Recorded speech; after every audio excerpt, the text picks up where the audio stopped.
जेरै खोथा होनाय एरैनो अशोक गयारीनि हाबा मावनाय।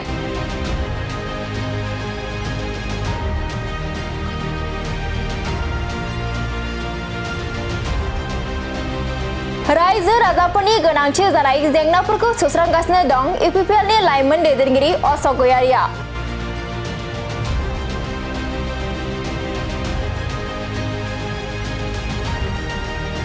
जिनां देबरगाव बिटिसि बियाबनि गुबुन गुबुन गामिनि रायजोफोरनि जेंना सुस्रांग्रा महरै थाद'नाय गैयै खामानि मावबाय थानायखौ नुनो मोनदों अशोक गयारीखौ।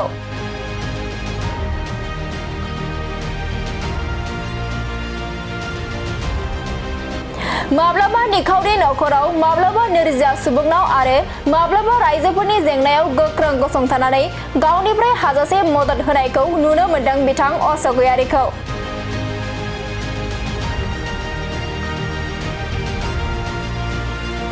दिनैबो अशोक गयारीया जिनां देबरगाव बियाबनि सिङाव थानाय धनपुर राभा गामियाव जेसिबिजों गासै 36 नखरफोरनि गोलाव बोसोरनि जेंनाखौ सुस्रांनो थाखाय 600 मिटार लावथाइनि माथावरि खोना होदों। मख'नो गोनांदि धनपुर गामिनि रायजोफोरा दैज्लां बोथोराव गौरां दैजों लोमसाव जानानै गोलाव समनिफ्रायनो हा खुरखा जानाय आरो दैबानाजों मोगा-मोगि जानो गोनां जाबोदोंमोन। दिनै बे जेंनाखौ अरायथानि थाखाय सुस्रांना होनो अशोक गयारीया गावनिफ्रायनो रां बाहायनानै मदद खालामदों। बिथां अशोक गयारीनिफ्राय जेंनानि समाव बेबादि अनसुंथाइ मोननो हानानै धनपुर गामिनि रायजो राजाफोरा खौरांनि गेजेरजों अशोक गयारीखौ साबायखर बावदों।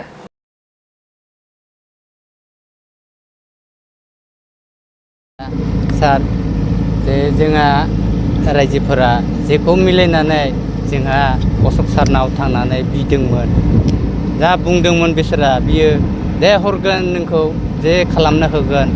जोंबो थांबाय गले गलेनो माने साननै सानथाम थांनानै ओमफ्राय बिसोरो दे हरगोन होननायखायनो आर हरबायबो आर नै खामानिबो मावगासिनो दं आर दाबो मोजाङै मावगासिनो दं। ओंखायनो आंबो बिराद मोजां मोनबाय आरो रायजोफोरखौबो बुजिनो होयो आं दे जोंनि गामिया जे मोजां जालाङो आरो बे अशोक सारखौ जे मोजाङै जोंहा फुरथि खालामनो आरो जोंनि बे भटफोरा माबाफोरा फैबा जोंहा बेखौ माबा खालामनांगोन, बेनावनो होनांगोन, बेजोंनो बे माबा जाथों। आं बेखौ साननानै आंबो बेखौ बिराद खुसिनो आं रायजोफोरखौ बुजिगासिनो दं। आरो बेखौ आरो बे आरो बायदिसिनाखौ बिबा बे हरगोन मालाय अशोक सारा।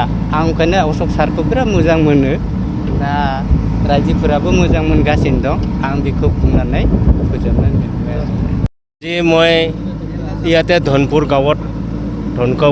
গাঁৱৰে মানুহ মই আৰু ধনপুৰ গাঁৱৰে আজি গাঁওবুঢ়া ছেক্ৰেটাৰীবিলাকে ভাষণ দিল।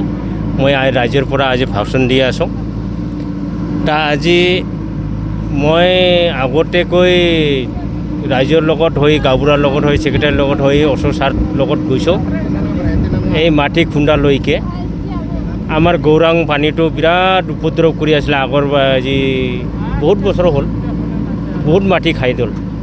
আমাৰ ধনপুৰ ৰাইজৰ প্ৰায় বহুত মাটি খাইছে।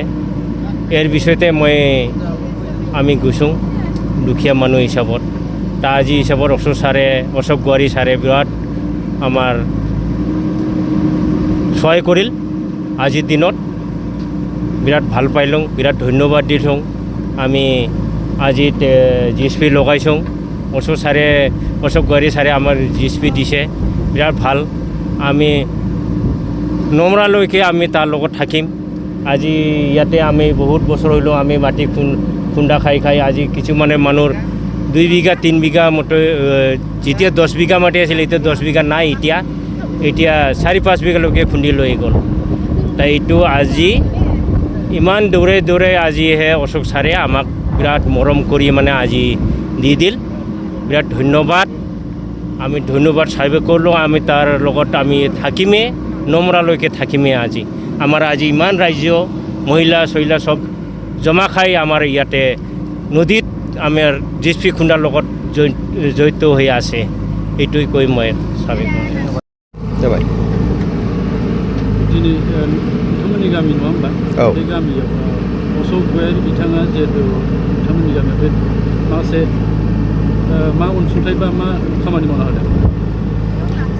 जोंनि बेनो आरोखि दिनै मिडिया गेजेरजों आं साबायखर बावहरबाय। दिनै जों धनपुर गामियाव दिनै धनपुर राभा गामियाव दिनै जों अशक सार गयारिनाव थांनानै जों माबा मोनसे बिहैदोंमोन।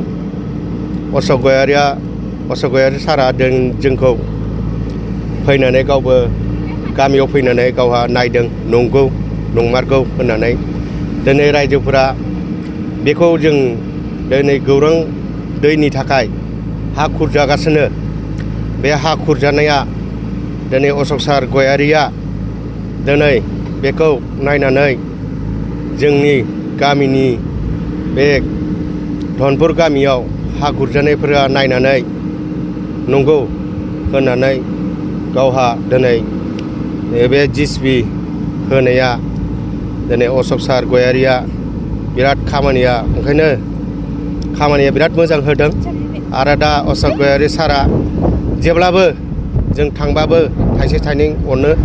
बिनि थाखाय अशक सार गयारिनि थाखाय जों बिराद साबायखर। ओंखायनो अशक गयारि सारजोंनो जों दंफायो आरो जोंनि रायजोफोरा दंफायो।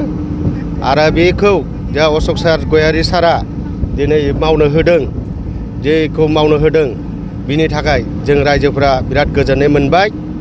आरो ओंखायनो रायजोफोरा बिराद माबा मोनसे जासिगोन होननानै, नङाबा गैयै मानसिफोरनि हा खुरजागासिनो।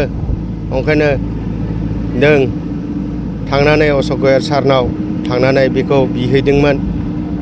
दे सार नोंहा ओरै माबा मोनसे नायनो हो जोंनो थाखाय होननानै। ओंखायनो अशक सार गयारिया जोंनो मदद खालामनो होबाय आरो नायबाय। अशक सारनि थाखाय जों बिराद गोजोननाय मोनबाय। ओंखायनो आं बेनो अशक सारनो थाखाय। दैजों बेसेबां न'खर बा बेसे गामिया माने सिगां समाव हा खुरखाजानानै बा दै लोमनानै बेबायदि मोगा मोगि जायोमोन? जोंनो बे हा खुरजानाया जोंनो सार बेयाव जोंनाव 36 न'खर दङ। 36 न'खर दङ राभाफोरा। बिनि थाखाय बिराद असुबिदा जानानै दङ। ओंखायनो असुबिदानि थाखाय दा अशक सार गयारिनि सिगां बेयाव थांनानै जों बिहैदों आरो अशक साराबो फैनानै नायफैदों। ओंखायनो जों अशक सारनो बिराद धन्यबाद होबाय आरो साबायखर होबाय। दिनै अशक सारजोंनो जों जेब्लाबो अशक सारजोंनो जों दङ। ओंखायनो आं बेनो बुंनानै दोनथ'बाय।